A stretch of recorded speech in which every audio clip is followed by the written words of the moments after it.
Темір дәуірі жайында не білесіңдер? Темір дәуірі қандай кезеңдерге бөлінеді? Ерте заманда темірді қалай өндірген? Темірді балқыту үшін қанша градус температура қажет болған? Темірді игеру ерте темір дәуірі адамдарының тұрмысын жеңілдетті ме? Темірді игеру кезінде белгілі бір тәсілдер пайдаланды ма? Темірді игеріп, одан қару-жарақ жасауды үйрену жаңа жерлерді жаулап алуға мүмкіндік берді ме? Осы сұрақтарға жауап берейік. Темір дәуірі жайында не білесіңдер? Темір дәуірі тас пен қола дәуірлерінен кейінгі үшінші ірі археологиялық кезең. Оның бірінші кезеңі ерте темір дәуірі деп аталады.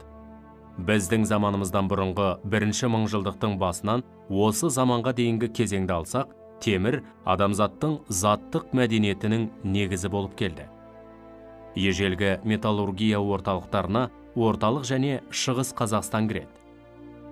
Темір дәуірі қандай кезеңдерге бөлінеді? Темір дәуірі біздің заманымыздан бұрынғы 8-3 ғасырларды қамтитын ерте темір және біздің заманымыздан бұрынғы 3-ші, біздің заманымыздағы 6-шы ғасырлар аралығын қамтитын кейінгі темір дәуірлері болып екіге бөлінеді. Темір екі жағдайда кездеседі. Оның бірі жердің өзінен пайда болған жерлік темір, екіншісі аспаннан метеорит түрінде жерге түскен космостық темір.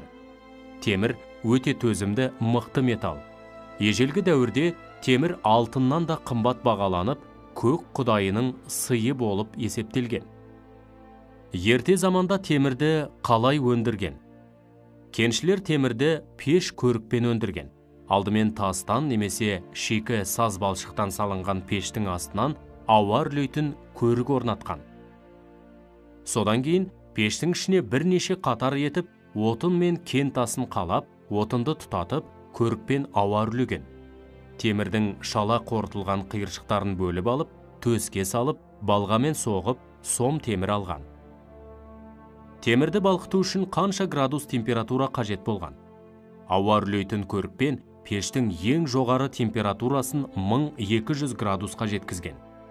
Кен тасы ұнтақтарынан балқыған темір алу үшін 1530 градус температура қажет болды. Сондықтан темірдің шала қорытылған шикі қиыршықтарын алуға ғана мүмкіндік туған.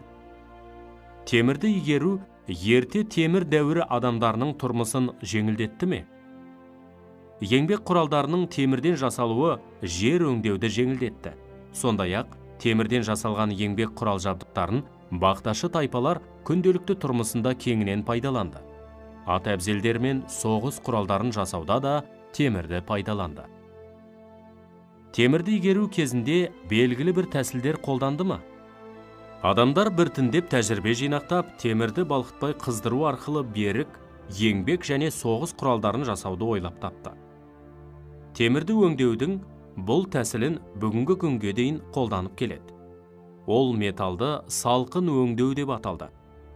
Ерте темір дәуірі кезеңінде шеберлер құю технологиясының түрлі әдіс тәсілдерін меңгеріп, техникалық өңдеу арқылы бұйымдарға түрлі пішім берді. Темірді игеріп, одан қару-жарақ жасауды үйрену жаңа жерлерді жаулап алуға мүмкіндік берген шығар.